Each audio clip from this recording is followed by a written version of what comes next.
Hello everyone and welcome back to another video from Crazy Gamer.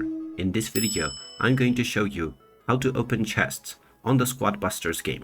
So let's get started right away. First of all, open up the Squad Busters game on your device and complete through the basic tutorial levels. Once you have completed these levels, you will gain access into the menu page. Now, if you have gotten any rewards in form of chests, then you can tap on the claim button, and now you can simply open up the chest by tapping on unlock chest. Once you unlock your chest, you will be given the reward that is associated with it.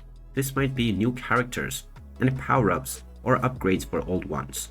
When you are playing any match, you will also gain various different chests within this match, which you can open by spending gold coins.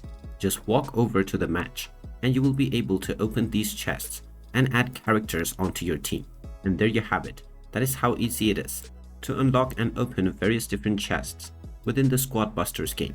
If you find this video helpful, make sure you hit that like button and subscribe to our channel if you haven't done so already.